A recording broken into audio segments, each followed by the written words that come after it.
called Saul Jones. We're really pleased to actually welcome you. You're actually from Cooperative Town. It's a group that sells good quality food and household goods at affordable prices. And can you just tell us more about Cooperative Farm, how it started and how it involves and strengthens the local neighbourhood community?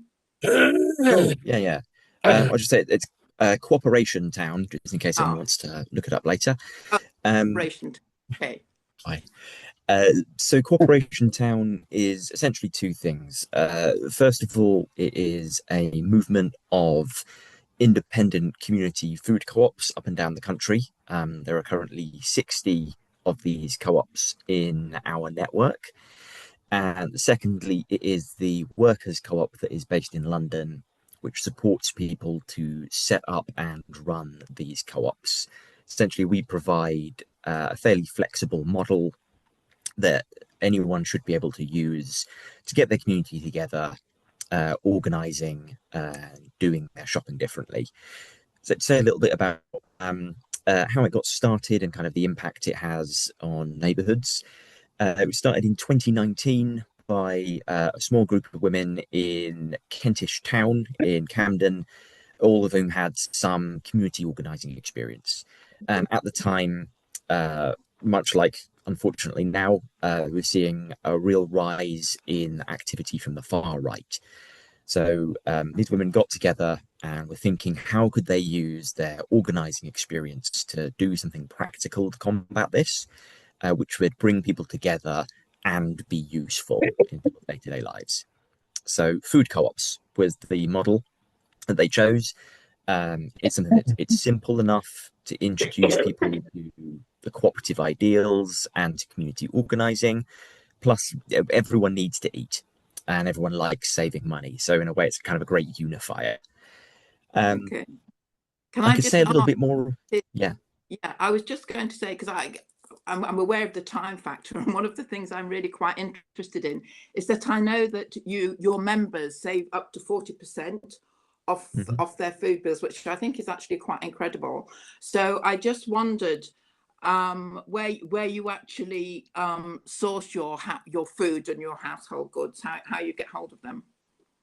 Yeah, it's a mixture of places.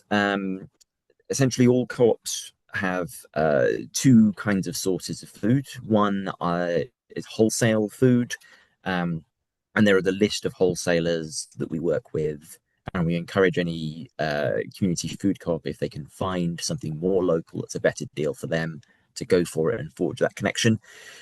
So co-ops buy a certain amount of food at wholesale, and then that is topped up with a supermarket surplus, which I'm sure you know the supermarket system requests so much food and then turns a huge amount of it down.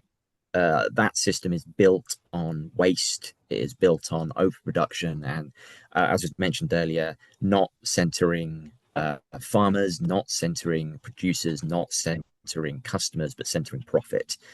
Um, and so you see tons of food is rescued by groups like the Felix Project and City Harvest within London, and Fair Share across the rest of the country.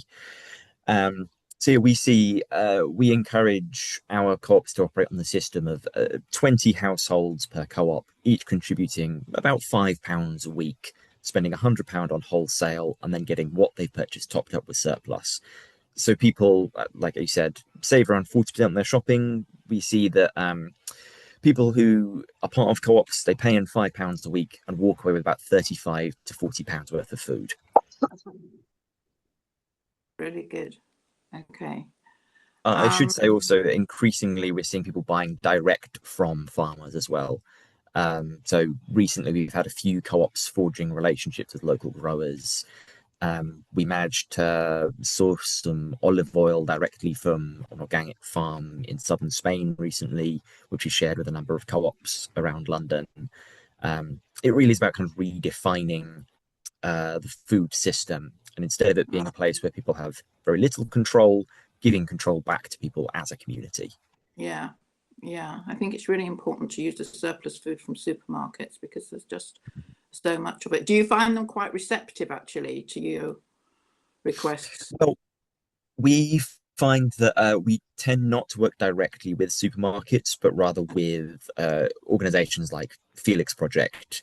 They Right. have the established relationships. Um, Individual supermarkets, it's totally at the whim of a local manager. Yeah. If you find someone who is sympathetic, then wonderful. Yeah. But quite often don't they don't see what's in it for them. Yeah. Okay. Thank you very much. Okay then.